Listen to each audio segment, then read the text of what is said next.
Hello everyone, so welcome back to this channel Shiksha with दीक्षा।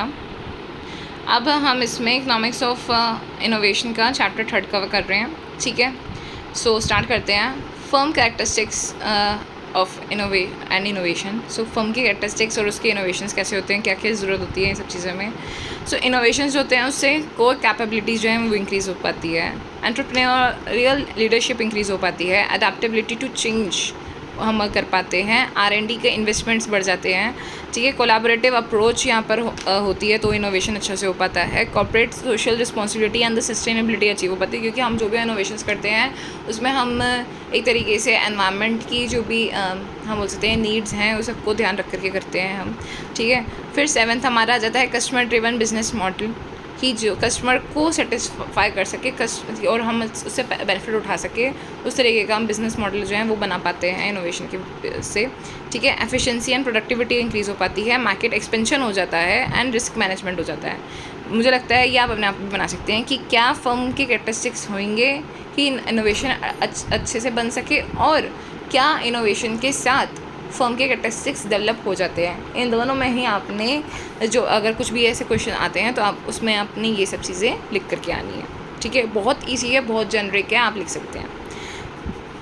उसके बाद आ जाता है हमारा कोर कैपेबिलिटीज़। कोर कैपेबिलिटीज़ किस तरीके से हमारी हो जाती है कि भैया इनोवेशन अगर अच्छे तरीके से होएगी तो हम कस्टमर सेंट्रिक इनोवेशन कर सकते हैं। ठीक है, उससे हमारी कोर कैपेबिलिटीज़ हो सकती है। ब्रांड पोजीशन के लिए हमारी इनोवेशंस काम आ सकती है, ब्रांड की इमेज बन सकती है मार्केट में। ठीक है, मार्केट रिसर्च एंड इनोवेशन भी हम अच्छे से कर सकते हैं, कि जो भी कुछ हम रिसर्च के लिए इनोवेशन अच्छा कर सकते हैं, कि जैसे हमारी रिसर्च का जो भी आउटकम्स हो वो अच्छे तरीके से मिले, जिससे हमारे पूरे ओवरऑल बिजनेस में हम बोल सकते हैं बेनिफिट हम अचीव कर सकें। 4th हमारा आ जाता है कम्युनिकेशन ऑफ द इनोवेशन, या कहते हैं इनोवेशन का कम्युनिकेशन अच्छे तरीके से करें जिससे हमारी मार्केटिंग अच्छी हो सकती है। हम एक तरीके से बता सकें कि क्या उसके बेनिफिट्स रहने वाले हैं, क्या फ़ायदे होंगे इनोवेशन को अडॉप्ट करने के, ये सब चीज़ें हम अच्छे से कम्युनिकेट कर सकें। ठीक है, agile marketing for the rapid innovation, marketing अच्छे से हो सकेगी। ठीक है, और हमारी इस तरीके से हमारी कैपेबिलिटीज़ जो हैं उसको भी बेनिफिट मिलेगा अगर हमारी मार्केटिंग अच्छी हुई होगी इनोवेशन की तो। ठीक है, फीडबैक लूप पता चलेगा एक तरीके से। जैसे जैसे हम कम्युनिकेशन की मार्केटिंग और ये सब चीज़ें हम करते रहेंगे तो फीडबैक मिलता रहेगा, और उसी फीडबैक के ऊपर हम फर्दर काम करके फर्दर इनोवेशन कर करके हम फिर से मार्केटिंग कर सकते हैं, और फिर फर्दर मार्केटिंग के बाद फिर से हम फीडबैक ले सकते हैं और फिर फीडबैक के ऊपर काम कर सकते हैं। तो एक तरीके से ये लूप क्रिएट हो जाएगा। ठीक है, 7th हमारा आ जाता है brand innovation as the competitive differentiator, जिससे अगर हम इनोवेशन हमारा अच्छा होगा तो ब्रांड का इनोवेशन बन सकता है। ठीक है, और कहते हैं हम एक कम्पिटिटिव जो हमारी एडवांटेज है उसको हम अचीव कर सकते हैं। प्रोडक्ट का इनोवेशन हो सकता है, प्रोसेस का इनोवेशन हो सकता है, प्रोडक्ट की क्वालिटी और स्टैंडर्ड का इनोवेशन हो सकता है। ठीक है, एफिशिएंट यूज़ ऑफ इनपुट्स होंगे, ये सब हमारे कोर कैपेबिलिटीज़ को इंक्रीज़ करता है। ठीक है, कोर कैपेबिलिटीज़ आपको समझ आ गई होंगी कि बिज़नेस की जो मेन चीज़ें होती है जिसकी वजह से बिज़नेस चल रहा है, जिसके लिए बिज़नेस चल रहा है, जो मेन हमारी एक्टिविटीज़ होती हैं उस सब में इन सब का बेनिफिट हमें मिलता है। ठीक है, अगर उसके अंदर हमारी कोई भी इनोवेशंस होती हैं तो। ठीक है, industry characteristics of the innovation यहाँ पर पूछा जा रहा है कि ये इंडस्ट्री में क्या होता है, सेक्टर वाइज होता है। इंडस्ट्रीज़ होती है जैसे कि हम बोल सकते हैं इंडस्ट्री किस तरीके की हो सकती है, हम बोल सकते हैं जैसे IT इंडस्ट्रीज़ हो गई। ठीक है, टेक्नोलॉजिकल इंडस्ट्रीज़ हो गई, ऑटोमोबाइल इंडस्ट्रीज़ हो गई। ये जो भी हमारी सेक्टर वाइज इंडस्ट्रीज़ के लिए कोई भी हमारे इनोवेशंस होते हैं तो उसमें हमें बताना है कि किस तरीके से हो सकता है। भैया देखो, इनोवेशन करने के लिए आपको पहले क्या पता होना चाहिए, नॉलेज होनी चाहिए इंडस्ट्रीज़ की कैरेक्टरिस्टिक्स की, कि भैया वो इंडस्ट्री है कैसी, उसका क्या साइज़ है, क्या स्कोप है, क्या ठीक है स्टेबिलिटी है या डायनामिक है। स्टेबल है तो भैया आपको इनोवेशन भी उस हिसाब से लेकर के आनी पड़ेंगी। ठीक है, कि कुछ ऐसा तगड़ा लेकर के आओ जिससे आपका ये बार बार चेंजेस ना करने पड़े। डायनेमिक है तो आपको छोटे मोटे चेंजेस भी जो हैं वो एब्जॉर्ब कर लेगी इंडस्ट्री। ठीक है, फिर आता है रेगुलेटरी इन्वायरमेंट। उसके भैया इन्वायरमेंट्स जो है वो किस तरीके से रेगुलेटरी, मतलब उसके रूल्स रेगुलेशन उस इंडस्ट्रीज़ में कैसे हैं उसको आपको ध्यान रखना पड़ेगा। ठीक है, कैटेगरी ऑफ द इंडस्ट्रीज़ है वो भी 3 तरीके की होती है। मेन कैटेगरीज होती हैं capacity driven, customer driven and the knowledge driven. Capacity driven होते हैं भैया जिसमें सिर्फ मास प्रोडक्शन जो है वो मेन चीज़ होती है। ठीक है, जो पूरी इंडस्ट्री है वो सिर्फ इस वजह से चल रही है क्योंकि उसमें भैया जो भी प्रोडक्शन है वो मास प्रोडक्शन कर जा सकता है, जैसे मैन्युफैक्चरिंग इंडस्ट्रीज इसमें आ जाती है। ठीक है, कस्टमर ड्रिवन होती है जिसमें हम कस्टमर की वैल्यू सेटिस्फेक्शन, हम कस्टमर को सेटिस्फेक्शन में हमारी पूरी इंडस्ट्री चल रही होती है, जिस हिसाब से जो इंसान ज़्यादा कस्टमर को सेटिस्फाई करेगा तो वो फ़ायदा उठा सकता है। ऐसी वाली इंडस्ट्रीज़ को हम बोल सकते हैं कस्टमर ड्रिवन। नॉलेज ड्रिवन होती है, जिसमें हम कहते हैं कंसल्टेंसीज, जो भी इंडस्ट्रीज़ हो गई वो हमारी किस में आ गई, वो नॉलेज ड्रिवन में आ गई, जिसमें कंसल्टेंसी, जिसमें नॉलेज पे मेन कहते हैं, अगर हम कहते हैं पूरा अपना मास्टरी कर लेते हैं तो हम अपनी इंडस्ट्री में अच्छा खासा रूल कर पाएंगे।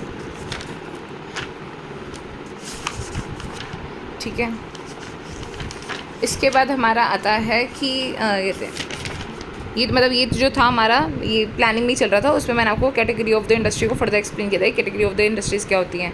ठीक है, बट हमें पहले इंडस्ट्री के कैरेक्टरिस्टिक्स जो हमें जानने, जो हम कंटिन्यू कर रहे थे, हम उसी के ऊपर चलते हैं कि इंडस्ट्री के कैरेक्टरिस्टिक्स और होते क्या क्या हैं। सो टेक्नोलॉजिकल इंटेंसिटी, कि भाई किस तरीके से उस इंडस्ट्री में अभी टेक्नोलॉजी का यूज़ किया जा रहा है, वो आपको ध्यान में रखने की ज़रूरत है। R&D इंटेंसिटी कितनी है, उसमें रिसर्च एंड डेवलपमेंट का स्कोप कितना है, वो सब चीज़ें आपको ध्यान देने की ज़रूरत है।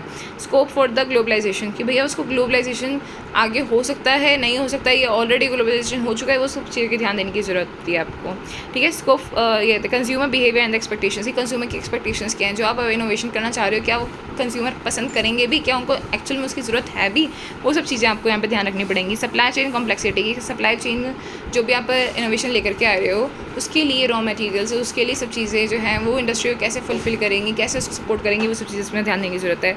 इंडस्ट्री लाइफ साइकिल, की इंडस्ट्री का लाइफ साइकिल क्या है भैया, वो कहते हैं, हम बोल सकते हैं इंट्रोडक्शन स्टेज पे है, मैच्योरिटी स्टेज पे, किस स्टेज पे है, वो एब्जॉर्ब कर सकती है इस इनोवेशन को या नहीं कर सकती, ये सब चीज़ें भी यहाँ पर आपका खिली आ जाती हैं। फिर हमारा आता है रिस्क टॉलरेंस, की कितना रिस्क टॉलरेट कर सकती है, कितने कहते हैं जो भी चेंजेस हैं, डायनामिक चेंजेस हैं, उसको टॉलरेट कर सकती है, नहीं कर सकती, वो सब चीज़ें आ जाती हैं। एनवायरमेंटल एंड सोशल रिस्पॉन्सिबिलिटीज़ भी इसमें आ जाती हैं कि आप जो इनोवेशन लेकर के आ रहे हो वो एनवायरमेंटली या सोशल रिस्पॉन्सिबिलिटी को कैटर करेगा या नहीं करेगा।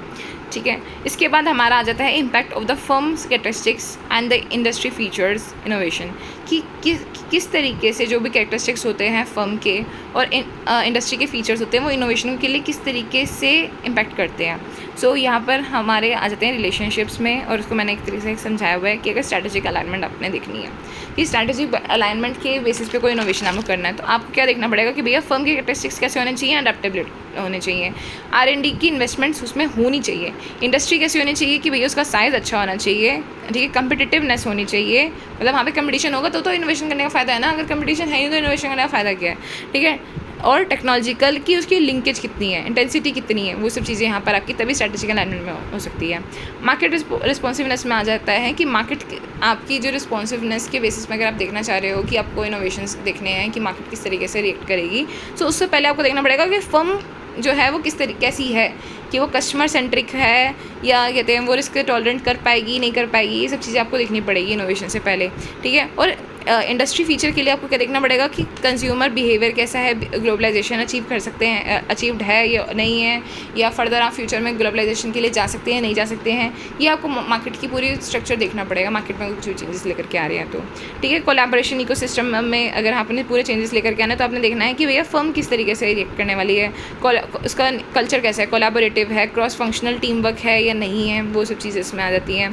ठीक है, और इंडस्ट्री फीचर्स में आ जाता है कि सप्लाई चेन कॉम्प्लेक्सिटी कैसी है। ठीक है, स्ट्रेटेजिक डिसीजन मेकिंग में आ जाता है कि ability of a firm as a leadership position. ठीक है, कि भैया अगर आप बहुत बड़ा डिसीजन ले रहे हो, स्ट्रैटेजी पूरी मैनेजमेंट कर रहे हो, टारगेट कर रहे हो फ्यूचर ग्रोथ के लिए, तो आपको पहले देखना पड़ेगा ना कि भैया उसकी एक्चुअल पोजीशन फर्म की कैसी है उधर मार्केट में, अभी उसकी फर्म की पोजीशन कैसी है, कि भैया उसकी कहते हैं वो अभी डोमिनेटिंग पोजीशन में है या नहीं है, वो सब चीज़ देखनी पड़ेंगी ना। ठीक है, और अगर मार्केट को देखना है तो आपको देखना पड़ेगा कस्टमर की एक्सपेक्टेशंस के। अब और अच्छे से आपको मैं समझाना चाहूँ तो मैं बोल सकती हूँ कि इंडस्ट्री में ज़्यादातर आपके कस्टमर बेसिस पे, या हम बोल सकते हैं कहते हैं मेजर बेसिस पे यहाँ पर, या मेजर स्केल्स बेसिस पे यहाँ पर वेरी करेगा।